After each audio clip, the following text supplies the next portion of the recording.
போன 11ஆம் தேதி இயக்குனர் எம் பாரதி ராஜா அவரோட நல்லடக்கம் வத்தலக்குள்ள நடந்தது. அதில் சாரு நானும் பக்கத்தில் உட்காந்துருந்தோம். அந்த மயான கரையில் பாக்கியராஜ் சார், இந்திய திரையுலகின் திரைக்கதை மாமன்னன் அவருடைய மரணம் நான் கிளம்புறேன். அப்படி தான் தகவல் கிடச்சி, எனக்கு மட்டுமில்லை, உங்களுக்கு மட்டுமில்லை, தமிழ் திரையுலகத்துக்கு மட்டுமில்லை, இந்திய திரையுலகத்துக்கே ஒரு மிகப்பெரிய இழப்பு. அந்த துயரத்தோடு தவிர்க்க முடியாமல் இந்த நிகழ்ச்சி நடந்துக்கிட்டு இருக்கு.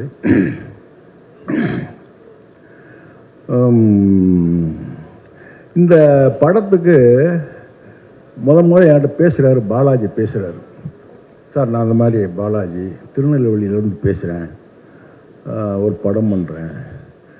வழக்கமாக கேட்க முடியாது, அதுக்கும் படம் பண்ணியிருக்கலாம், யாரோட ஒர்க் பண்ணேன் அதெல்லாம் கேட்குறான். நான் D3ன்னு ஒரு படம் பண்ணியிருக்கேன். அப்படின்னா D3ன்னு நான் நம்ம கவனத்துக்கு வந்ததில்லை. சரி, வழக்கமாக ஏதோ ஒருத்தர் சொல்கிறாருன்னு கேட்டுக்கிட்டே இருந்தேன்.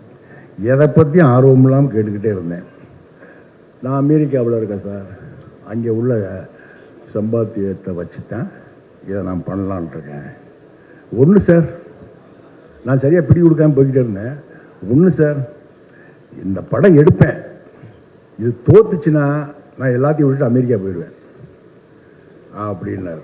இந்த ஒரு வார்த்தைக்கு நான் அவர்கிட்ட மறுபடியும் எதுவுமே பேசலை. தேதியை கேட்கல, சம்பளத்தை கேட்கல, எதுவுமே பேசலை. சரி பாலாஜி பண்ணுறேன் பாலாஜி. அன்னைக்கு அந்த ஃபோனில் பேசுகிற போது அவர் மேலே இருந்த எனக்கு ஒரு நம்பிக்கையும் ஒரு அன்பும் என்ன, அது கடைசி வர இப்போ வர அவர் ஒரு இயக்குனராகவே நான் பார்க்கல. இந்த படத்தில் இயங்கின யாரையுமே அவங்க மனைவியிலேருந்து குடும்பமாக தான் இருந்தாங்க. அங்கே போனால் டைரக்டர், அந்த ப்ரொடியூசர், மூணு ப்ரொடியூசர் நின்று பேசுனாங்களே, நடுவில் அந்த ஒயிட் ஷர்ட்டில் இருந்தார் இல்லையா, அவரெல்லாம் அவர் கூட தம்பி நினச்சிக்கிட்டு இருந்தேன். நான் இது வரைக்கும் அப்படி தான் நினச்சிக்கிட்டு இருந்தேன். அவங்க தெரியுவாங்க.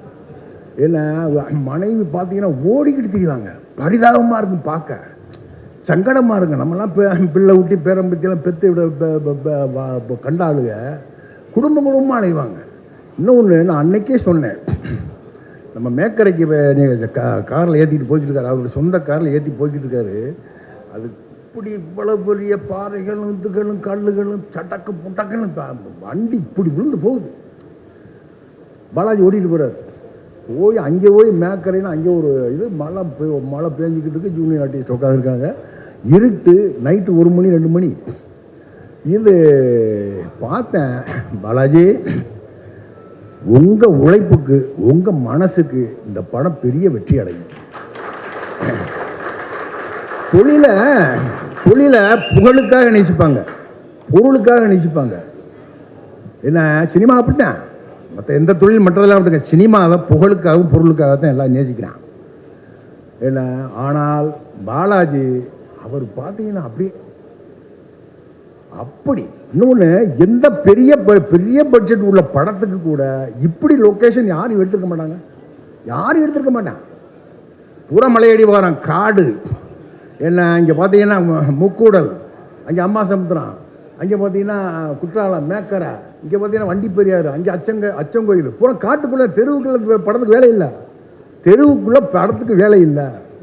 அப்படி பார்த்தீங்கன்னா பூரா அப்படி எடுத்து எனக்கு நான் அப்படி நினச்சேன், சந்தேகப்பட்டேன். நான் இந்த ட்ரெய்லரை பார்க்குற வரை, இவ்வளோ கூட்டத்தை இந்த கிரீன் பார்க்கில் பார்க்குற வரை இந்த படத்து மேலே எனக்கு நம்பிக்கை இல்லை. காரணம் என்னென்னா, அப்படி ஒரு தாகத்தோடு வெறியோடு காசுகளை கொட்டிக்கிட்டு அலைஞ்சிக்கிட்டு நான் அம்பாசமுத்திரம் ஆற்றுக்கரையில் நைட்டு ஷூட்டை முடிச்சுட்டு காலையில் அங்கேருந்து கிளம்பி மதுரை வந்துக்கிட்டு இருக்கேன் காரில்.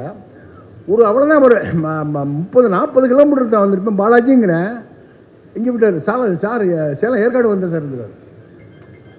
எங்கே இருக்குது அம்பாசமுத்திரம், இங்கே இருக்குது சேலம் ஏற்காடு, எங்கே இருக்கா, நைட்டோட நைட் அப்போ காலையில் இறங்கிட்டார் சேலம் ஏற்காட்டில். அப்படி ஒரு உழைப்பு, உறக்கம் இல்லாமல் அப்படி உழைச்ச மனுஷன் பாலாஜி. நல்ல மனுஷங்கிறதுனால இந்த பாராட்டுலாம் இல்லை, படைப்பும் அப்படி கொடுத்துருக்காரு. என்ன, அதாவது ஒரு ஓவியன் இருக்கான்னு வைங்களேன், சாதாரணமாக ஒரு ஓவியன் அப்படியே போட்டுக்கிட்டே இருப்பான், பார்த்துக்கிட்டு இருப்பான். சரி, இது மூக்கு, இது கண்ணு போடுறேன், இது காது போடுறேன், முடி நல்லா போடுறேன், சட்டையை போடுறேன், அப்படின்னு பார்க்க வரைய நம்ம பார்த்துக்கிட்டே இருப்போம். இதுன்னு தெரியும். ஏன்னா இது ஒரு ஆம்பளையை வரைகிறான், ஒரு பொம்பளையை வரைகிறான் அப்படி நம்ம கண்ணுக்கு முன்னாடி பார்க்கலாம். ஆனால் இந்த ஓவியம் போட்டாங்க, ஒரு ஓவியம். ஏன்னா என்ன வரைகிறானே தெரியல, எந்த கோட்டை கிழிக்கிறான், என்ன பண்ணுறான்னு தெரியல, உண்மை தெரியல. பார்த்தீங்கன்னா ஒரு மாடர்ன் ஆர்ட் வந்து நிற்குது, ஒரு நவீன ஓவியம் வந்து திரையில் நிற்குது.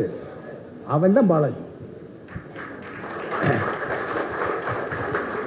பாலாஜி அன்னைக்கு நீங்கள் சொன்னீங்க சார், தோத்துட்டேன்னா மூட்டை கட்டி நான் அமெரிக்கா போயிடுவேன். ஐயா நிச்சயம் போக மாட்டீங்க. ஏன்னா தமிழ் சினிமாவில் உங்களுக்கு மிகப்பெரிய இடம் இருக்கிறது. எல்லாரும் உங்கள் ஆதரவை தரணும். ஊடக நண்பர்கள் இந்த படத்துக்கு பெரிய ஆதரவை தரணும். நிச்சயமாக நான் பங்கெடுத்த இந்த படம் ஒரு மிகச்சிறந்த படமாக இருக்குன்னு நம்பிக்கையில் விடைபெறுகிறேன். நன்றி, வணக்கம். எல்லாருக்கும் வணக்கம். ரொம்ப சந்தோஷமாக இருக்குது இந்த படத்துக்கு என்னை இன்வைட் பண்ணதுக்காக. உண்மையிலே சித்து டார்லிங் கூட நான் இப்போ தான் சமீபமாக ஒரு 1 மந்த்தாக தான் பழகிறேன். இந்த பழகின இந்த ஒரு 1 மந்த்லேயே பார்த்தீங்கன்னாக்கா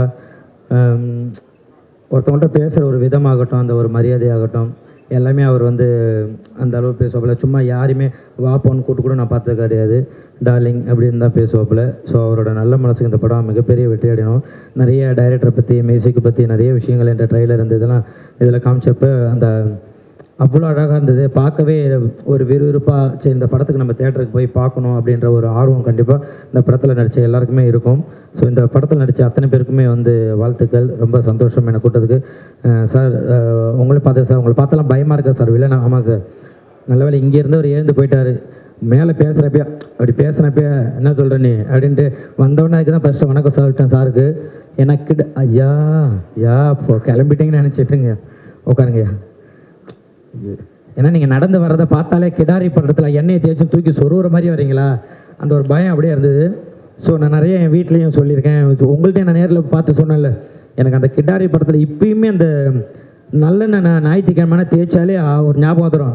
ஏய் வை எலும்பு எடு அப்படி தேய்ச்சின்னு அப்படின்னா என்ன அப்படின்னா, இல்லைம்மா அண்ணனை பார்த்தேன் அப்படி வந்துருச்சுன்னு வீட்டில் அப்படியே போகணும். ஸோ அந்தளவு இருக்கும். நான் டார்லிங் கேட்டேன் யார் யார் இருக்கான்னு கேட்டோன்னே ஐயா பேரை கேட்டேன். ஆஹா, படத்தில் ஒரு மிரட்டல் இருக்குது அப்படின்னு நினச்சிட்டேன். அந்தளவு அந்த ஒரு கேரக்டர் பார்க்குறப்ப இந்த படத்தில் ஒரு விஷயம் இருக்குது, கண்டிப்பாக பார்க்கணுன்னு தோணும். ஸோ அப்படி தான் ஒரு நட்புக்காக உள்ளே பார்த்தா இதில் நடித்த அத்தனை பேருமே என்னுடைய நண்பர்களாக இருக்காங்க. சூப்பர். இந்த படம் மிகப்பெரிய வெற்றி அடையணும். அது உங்கள் கையில் தான் இருக்குது. ஏன்னா சும்மா நம்ம இந்த படத்தில் முக்கியமான ஆட்கள், நான் நிறைய மேடையில் சொல்லியிருக்கேன், இந்த படத்தில் நடித்த முக்கியமான ஆட்களை மட்டும் நம்ம கூட்டு நம்ம ஒரு விஷயம், ஒரு ஆடியோ லான்ச் பண்ணுறோம். இந்த படத்தில் ஒர்க் பண்ண பின்னாடி ஒர்க் பண்ண டெக்னீஷியன் நிறைய பேர் இருப்பாங்க இல்லையா.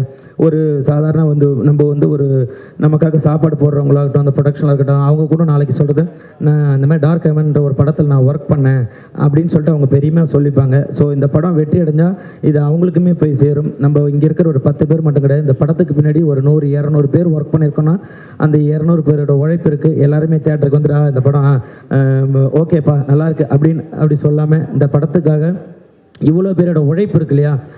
ஏன்னா எல்லாருமே ஒரு படம் எடுக்கிறப்ப இந்த படம் ஐயோ இவ்வளோ ஓடினா போதும், இவ்வளோ ஓன படம், இந்த படம் எப்படியாச்சும் மக்கள்கிட்ட போய் சேரணும், நல்லபடியாக சேரணும். ஒரு சின்ன விஷயம், ஏன்னா எல்லாருமே படம் எடுக்கிறப்ப அதில் ஒரு சின்ன ஒரு கரு வச்சுருப்பாங்க, இந்த கரு கண்டிப்பாக மக்கள்கிட்ட போய் சேரணும். அது அப்படின்றதுக்காக தான் அந்த கருவை உங்ககிட்ட கொடுக்கணும். மீடியா நீங்கள் அதை எடுத்துகிட்டு போய் சேருங்க. கண்டிப்பாக அந்த கரு மிகப்பெரிய ஒரு வளர்ச்சி அடைஞ்சு இந்த படத்துக்கு ஒரு பெரிய வெற்றியை கொடுக்கணும்னு நான் கடவுளை வேண்டிக்கிறேன். நன்றி, தேங்க்யூ ஸோ மச். என்னை இப்படி ஒரு மேடை கூட்டதுக்கு நன்றி.